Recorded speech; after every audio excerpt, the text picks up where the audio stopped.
What if the gods of Olympus had to win a reality show to claim Greece's greatest city? That's the question that drew thousands of mortal eyes to the rocky stage of the Acropolis. On one side stood Poseidon, lord of the sea and master of earthquakes, trident in hand and ego to match. On the other side was Athena, bright-eyed goddess of wisdom and strategy, carrying nothing but a calm confidence. Their prize? A fledgling city in need of a patron and a name. Zeus, perched like a celebrity host, invited the 12 Olympians and every Athenian to watch. This wouldn't be decided by brawn alone. Each god would have to offer the city a gift, and King Cecrops, part man and part serpent, would announce the winner. As the gods took their seats and the mortals craned their necks, the tension crackled like lightning. Who would capture the hearts of the people and claim the city's destiny? Before Athens bore its famous name, it was called Cecropia, after its first king, Cecrops. Legends say he sprang from the very soil he ruled, his lower body a coiling serpent that linked him to the earth. Under his guidance the city flourished, but it lacked a divine guardian.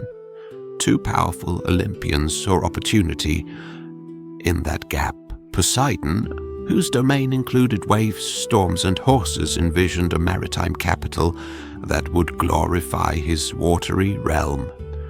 Athena, whose domain covered strategy, crafts, and civic life, saw a chance to cultivate wisdom and prosperity. To avoid a cosmic brawl, Zeus proposed a contest. Each deity would present a gift to the city. The more useful and noble offering would win both the people's loyalty and the right to name the city. The challenge was set. The Acropolis became a stage, and the gods themselves sat on their thrones like judges on a panel. Even the mortals lined the slopes, ready to cheer or groan as their fate was decided. Poseidon seized the moment like a seasoned performer. He strode to the center of the Acropolis, his cloak billowing and his trident gleaming. With a theatrical shout, he plunged the three-pronged spear into the sacred rock. The ground quivered, thunder rolled, and a column of water erupted from the stone, sparkling in the sunlight. For a breathless second, the crowd gasped, until someone tasted the water. It was salt. The mighty god of the sea had delivered a fountain of seawater, a reminder of his power over the oceans, but not exactly a practical resource for thirsty farmers. In some versions of the tale, Poseidon conjured the first horse instead, a magnificent creature snorting and pawing at the ground. Horses were symbols of war and prestige, yet in a rocky, infant city without stables, it was as useful as handing out a sports car at a canoe race. Poseidon touted the trade routes and cavalry the city could build with his gifts, but the murmurs from the crowd hinted at skepticism. Was this flashy display more about Poseidon's ego than the city's needs? When the spray from Poseidon's fountain settled, Athena stepped forward without fanfare. Where her uncle had shaken the earth, she quietly knelt and pressed her fingertips into the soil. She planted a small seed and whispered a blessing. The gathered gods and mortals held their breath. Slowly, a sapling pushed through the ground, then grew and unfurled into a sturdy olive tree crowned with silvery leaves. The air filled with the scent of olives. Athena explained her gift. The tree would offer nourishing fruit, oil to cook, and light lamps, wood to build homes and ships, and shade against the harsh sun. It symbolized peace, wisdom, and enduring prosperity.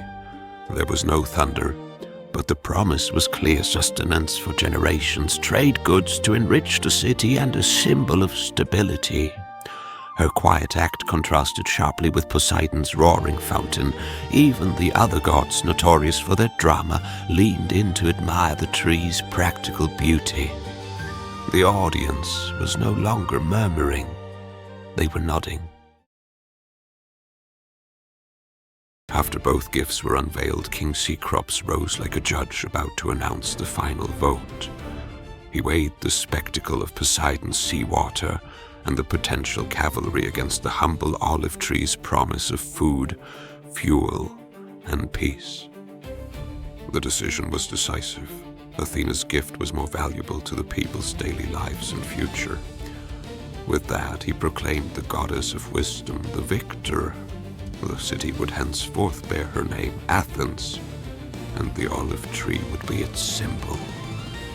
The crowd erupted in cheers. Athena smiled modestly.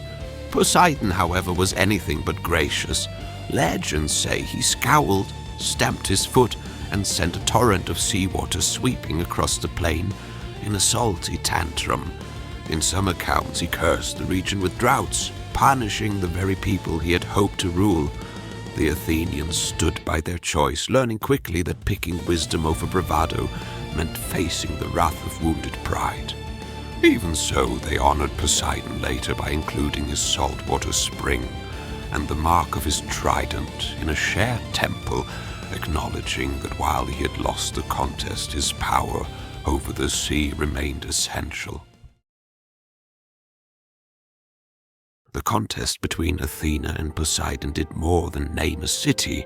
It set the tone for Athens' identity. The olive tree became central to Athenian culture and economy. Olive oil-fueled lamps dressed salads, anointed athletes, and formed the bases of trade. The tree itself was revered, so much so that when invading Persians burned the Acropolis centuries later, the Athenians recorded that a fresh shoot sprouted from the charred stump, symbolizing resilience and divine favor. In the heart of the Acropolis, the Erechtheum temple still houses a saltwater well and a trident mark attributed to Poseidon, alongside an olive tree planted in memory of Athena's gift, a tangible reminder of the myth's compromise. Sculptors carved the contest onto the Parthenon's pediments, and festivals like the Panathenaia celebrated Athena with processions and games. Even today, the story resonates as a metaphor. Flashy promises may dazzle, but thoughtful, sustainable gifts build civilizations. Next time you see an olive branch or taste olive oil, consider the ancient competition reality show that chose wisdom over spectacle and gave birth to Athens.